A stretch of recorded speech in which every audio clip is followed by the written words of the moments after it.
सातवें चरण का मतदान और उसके बाद तो बस इंतजार ही करना है कि आखिर भोले बाबा ने किसको दिया है जीत का आशीर्वाद।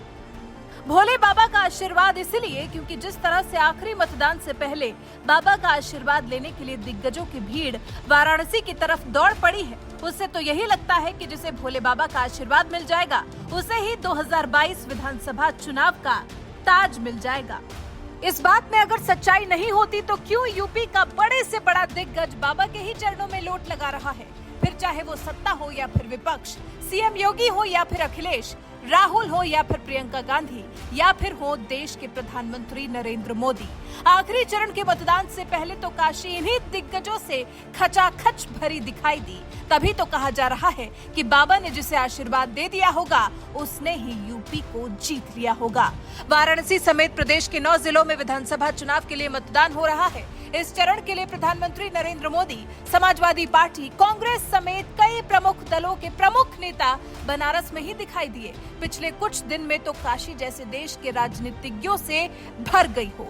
इस दौरान प्रधानमंत्री नरेंद्र मोदी का काशी में भव्य रोड शो चर्चा का विषय रहा। पीएम मोदी ने भी काशी विश्वनाथ के मंदिर में पूजा अर्चना की थी। मंदिर के सूत्रों के मुताबिक पीएम मोदी ने षोडशोपचार शिव पूजा की थी। शुक्रवार को बाबा भोलेनाथ के दर पर पहुंचे थे देश के प्रधानमंत्री। कांग्रेस की महासचिव प्रियंका गांधी और कांग्रेस के पूर्व अध्यक्ष राहुल गांधी ने भी इसी दिन बाबा का आशीर्वाद लिया था। केंद्र सरकार में मंत्री स्मृति ईरानी ने भी बाबा काशी के चरणों में शीश नवाया था। काशी विश्वनाथ देश के 12 ज्योतिर्लिंगों में से एक माना जाता है, तो इसकी अहमियत अपने आप ही काफी ज्यादा बढ़ जाती है। दर्शन करने वालों में समाजवादी पार्टी के अध्यक्ष अखिलेश यादव भी पीछे नहीं रहे थे।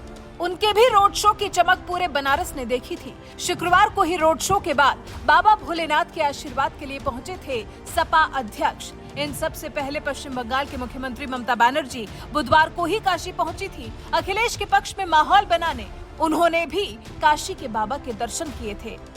देश के गृह मंत्री अमित शाह और रक्षा मंत्री राजनाथ सिंह भी हाल फिलहाल में ही बाबा का आशीर्वाद लेकर गए हैं। मंदिर के सूत्रों के मुताबिक तो गुरुवार को सीएम योगी ने भी बाबा के दर्शन किए थे। फिर केंद्रीय मंत्री अनुराग ठाकुर, अश्विनी चौबे और उत्तराखंड के मुख्यमंत्री पुष्कर सिंह धामी भी बाबा के दर्शन कर चुके हैं। आप गिनते गिनते थक जाएंगे, लेकिन 7वें चरण के मतदान से पहले काशी में बाबा के दर्शन के लिए आने वाले वीआईपी की लंबी लिस्ट खत्म नहीं होगी। इस दौरान केंद्र सरकार के कई मंत्री बाबा का आशीर्वाद लेते देखे गए। बड़ी संख्या में पुलिस और प्रशासनिक अधिकारी भी बाबा का आशीर्वाद लेने के लिए इस अंतिम दौर में पहुंच चुके हैं। अब भी काशी में बाबा के दर्शन के लिए उत्साहित और चुनाव के लिहाज से आशीर्वाद लेने वालों की भीड़ कम होती दिखाई नहीं दे रही। अब देखना दिलचस्प होगा कि राजनेताओं के इस जमावड़े में से आखिर बाबा ने जीत के लिए किसको चुना है, आखिर बाबा ने किसको दिया है जीत का आशीर्वाद। वैसे आपको क्या लगता है, इस बार किसके सिर सजेगा जीत का ताज?